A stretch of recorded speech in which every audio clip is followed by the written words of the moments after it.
Fifth graders, we are finally on our last day of reading for the Tale of Despereaux. We are on page 251, chapter 49, and we're going to read the end of our story. All right, you made a prediction as to whether or not you thought Botticelli was trying to trick Despereaux. Because remember, he's leading Despereaux through the dungeon and told the rest of the rats that Despereaux was, quote, his. Now, was he doing that just to help Despereaux through the crowd, or does he secretly mean that Despereaux is his? Well, let's see. Chapter 49. What do you want, Maigriceau? Again, reader, we must go backward before we go forward. We must consider for a moment what had occurred with the rat and the servant girl and the princess down in the dungeon before Despereaux made his way to them. What happened was this. Risquero led the P and Mig deep into the dungeon to a hidden chamber, and there he directed Mig to put the princess in chains. Gore, said Mig, she's going to have a hard time learning her lessons if she's all chained up like. Do as I say, said Risquero. Maybe, said Meg, before I lock her up, her and me could switch outfits so we could start in already with her being me and me being a princess. Oh, yes, said Risquero, certainly, a wonderful idea. Miss Miggery, princess, take off your crown and give it to the servant girl. The P sighed and took off her crown and handed it to Meg. Meg put it on, and it slid immediately right down her small head and came to rest quite painfully on her poor abused ears. It's a biggish thing, she said, and painful like. Well, well, said Risquero. How do I look? Meg asked, smiling at him. Ridiculous, he said. Laughable. Meg stood, blinking back tears. You mean I don't look like a princess? She said to the rat. I mean, said Risquero, you will never look like a princess. No matter how big a crown you put on your tiny head, you look exactly like the fool you are and always will be. Now, make yourself useful and chain the princess up. Dress-up time is over. Oh, you guys, how do you think Meg is feeling about that comment? Probably not very good. Meg sniffed and wiped at her eyes and then bent to look at the pile of chains and locks on the floor. And now, princess, he said, I'm afraid that the time for your truth has arrived. I will now tell you what your future holds. As you consign me to darkness, so I consign you, too, to a life spent in this dungeon. Meg looked up. Ain't she going upstairs to be a serving maid? No, said Risquero. Ain't I going to be a princess, then? No, said Risquero. But I want to be a princess. No one, said Risquero, cares what you want. Oh man, you guys. Has Meg heard that before? Yes, she has. As you know, reader, Maigriceau had heard this sentiment expressed many times in her short life, but now in the dungeon it hit her full force. The rat was right. No one cared what she wanted. No one had ever cared, and perhaps worst of all, no one ever would care. I want, cried Meg. Shh, said the princess. Shut up, said the rat. I want, sobbed Meg. I want. What do you want, Meg? The princess said softly. Eh? Shouted Meg. What do you want, Maigriceau? The princess shouted. Don't ask her that, said Risquero. Shut up, shut up. But it was too late.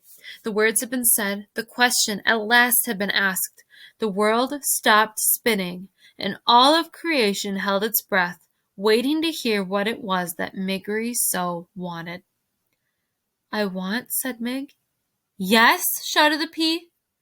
I want my ma, cried Meg into the silent, waiting world. I want my ma. Oh, said the princess. She held out her hand to Meg. Meg took hold of it.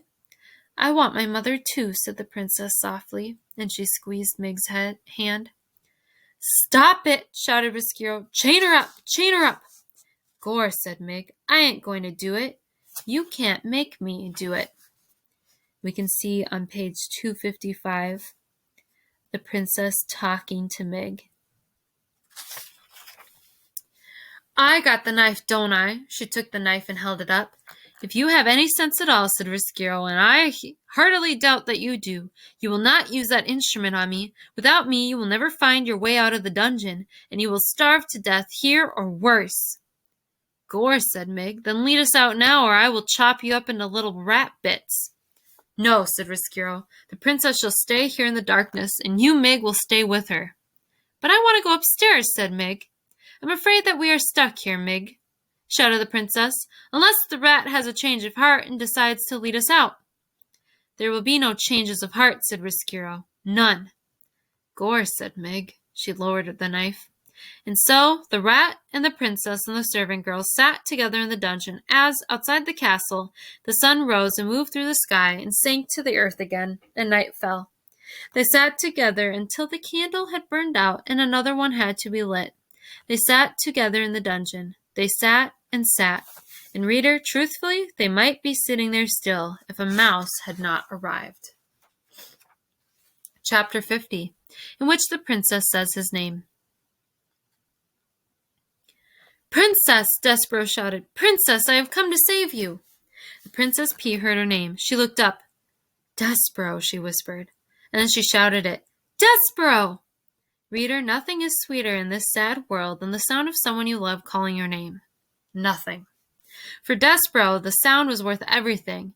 His lost tail, his trip to the dungeon, and back out of it, and back into it again. He ran toward the princess. But Roscuro, baring his teeth, blocked the mouse's way. The princess cried, "Oh no, rat, please don't hurt him. He is my friend." Meg said, "Don't worry, princess. I will save the Misi." She took the kitchen knife. She aimed to cut off the rat's head, but she missed her mark. "Oopsie," said Megariso. Oh man, 5th grade, what did Meg do? What do you think she did?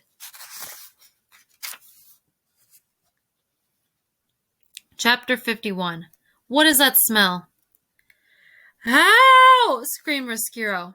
He turned to look at where his tail had been, and as he did, Despereaux drew his needle and placed the sharp tip of it right where the rat's heart should be. "Don't move," said Despereaux. "I will kill you." "Ha, ha, ha!" Botticelli laughed from the sidelines. "Exactly!" He slapped his tail on the floor in approval. "Absolutely delightful. A mouse is going to kill a rat. Oh, all of this is much better than I anticipated. I love it when mice come to the dungeon." We can see on the next page Despereaux holding his makeshift sword up to Roscuro's throat. "Let me see," said the other rats, pushing and shoving. "Stand back," Botticelli told them, still laughing. "Let the mouse do his work." Now, 5th grade, Botticelli's acted as a friend to Roscuro in the past, right? Is he acting like a friend to Roscuro now? No, not at all. He's almost encouraging Despereaux to kill him. Despereaux held the trembling needle against Roscuro's heart. The mouse knew that as a knight it was his duty to protect the princess, but would killing the rat really make the darkness go away? Despereaux bowed his head ever so slightly, and as he did so his whiskers brushed against the rat's nose. Roscuro sniffed. "What is that smell?" he asked. "Mousy blood," shouted one rat. "Blood and bones," shouted another. "You're smelling tears," said Botticelli. "Tears and thwarted love." "Exactly," said Roscuro. "And yet, there's something else." He sniffed again, and the smell of soup crashed through his soul like a great wave, bringing with it the memory of light, the chandelier, the music, the laughter, everything, all the things that were not, would never, could never be available to him as a rat. "Soup," moaned Roscuro, and he began to cry. "Boo!" shouted Botticelli. "Tss!" hissed the other rats. "Kill me," said Roscuro. He fell down before Despereaux. "It will never work. All I wanted was some light. That is why I brought the princess here, really, just for some beauty, some light of my own." "Please," shouted Botticelli, "do kill him. He is a miserable excuse for a rat." "No, Despereaux," said the princess, "don't kill him." Despereaux lowered his needle. He turned and looked at the pea. "Boo!" shouted Botticelli again. "Kill him! Kill him! All this goodness is making me sick. I've lost my appetite." "Gore!" shouted Meg, waving her knife. "I'll kill him." No, wait, said the princess. Riskiro, she said to the rat. What? He said. Tears were falling out of his eyes and creeping down his whiskers and dropping onto the dungeon floor. And the princess took a deep breath and put a hand on her heart. I think, reader, that she was feeling the same thing that Despereaux had felt when he was faced with his father begging him for forgiveness. That is, P was aware suddenly of how fragile her heart was, how much darkness was inside of it, fighting always with the light. She did not like the rat. She would never like the rat, but she knew what she must do to save her own heart. And so, here are the words that the princess spoke to her enemy. She said, Riskiro, would you like some soup? The rat sniffed. Don't torment me, he said. I promise you, said the princess, that if you lead us out of here, I will get cook to make you some soup, and you can eat it in the banquet hall. Speaking of eating, shouted one of the rats, give us the mousie.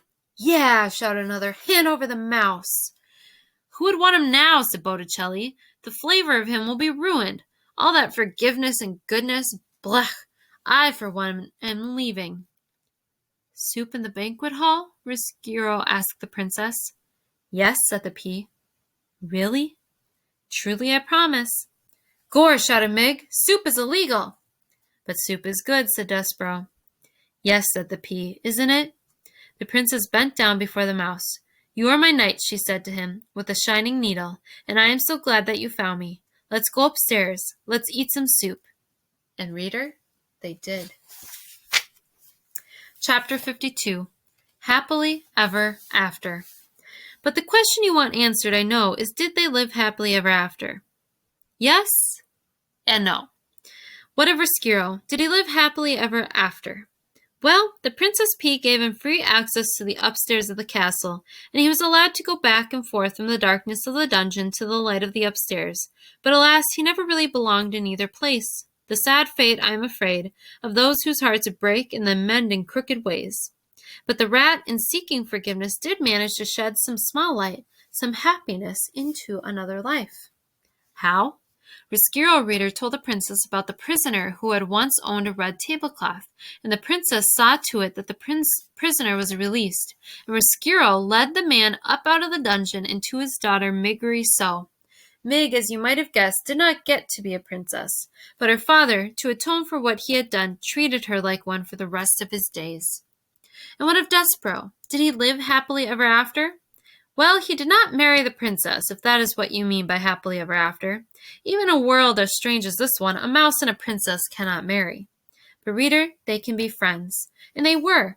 Together they had many adventures. Those adventures, however, are another story. And this story, I'm afraid, must now draw to a close.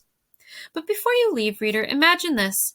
Imagine an adoring king and a glowing princess, a serving girl with a crown on her head, and a rat with a spoon on his, all gathered around a table in a banquet hall.